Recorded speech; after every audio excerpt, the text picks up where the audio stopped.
देखिए, आईवीएफ को जो इंग्लिश में बोला जाता है in vitro fertilisation, that is fertilisation outside the body.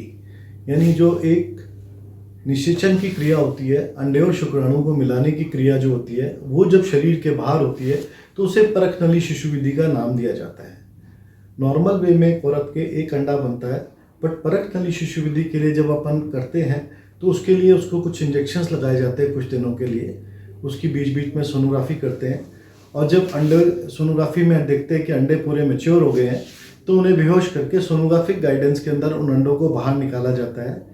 फिर अगर उसके आदमी के शुक्राणु अच्छे होते हैं या कमी भी होती है तो उन्हीं शुक्राणुओं से उनका निषेचन करा के जो भ्रूण बनता है उसको दूसरे, तीसरे या पाँचवें रोज वो बच्चेदानी के अंदर डालते हैं, यानी वूम के अंदर डालते हैं। अगर वो अंदर जाके स्थापित हो जाता है तो बच्चा ठहर जाता है, और अगर अंदर जाके स्थापित नहीं होता है तो इस प्रक्रिया को दोबारा से भी दोहराना पड़ता है। सर, ये तो बात हो गई कि आईवीएफ होता क्या है, लेकिन सर कहते हैं कि प्रक्रिया बहुत महंगी है, लोगों के पास इतना पैसा नहीं होता कि लोग डर के मारे आते नहीं हैं।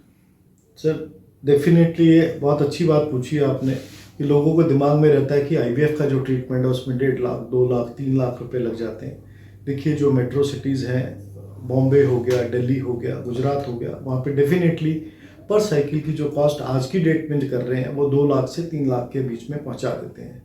बट जयपुर के अंदर हमारी कोशिश है कि 1 लाख के अंदर अंदर 90 to 1 लाख के अंदर अंदर अपन आईवीएफ साइकिल परफॉर्म कर सकें और अच्छे रिजल्ट्स दे सके विद मेंटेनिंग गुड स्टैंडर्ड्स।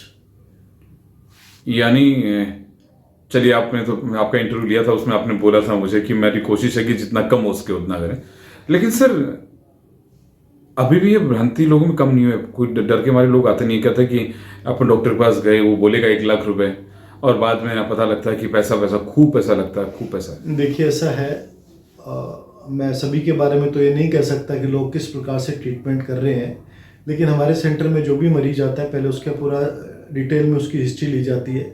फिर उसके अनुसार सबसे पहली कोशिश की जाती है कि दवाइयों से ही उसका उपचार हो जाए, तो उससे बढ़िया कोई बात नहीं है। क्योंकि जिस मरीज का दवाइयों से इलाज हो सकता है उसकी पूरी कोशिश रहती है कि उसका दवाइयों से इलाज हो और उससे संतान सुख की प्राप्ति हो।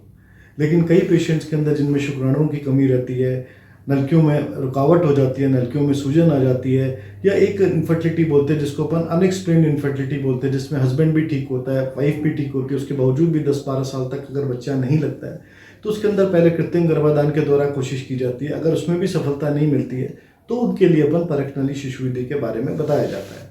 हमारे यहाँ पे जो भी मरीज आता है उसको सारी चीज़ों के बारे में पहले समझाया जाता है कि किस तरीके से कोई उपचार होगा, उसमें कितनी बार उसको आना पड़ेगा, कितना खर्चा होएगा और कितना सक्सेस रेट है, ये सारी चीज़ें उसको बताई जाती हैं। उसके बाद जब उसका मानस बनता है तभी अपन आगे बढ़ते हैं, अन्यथा उसको समझा देते हैं कि जब आपकी परिस्थिति अनुकूल हो तब अपन उसका इलाज आगे कर पाएंगे।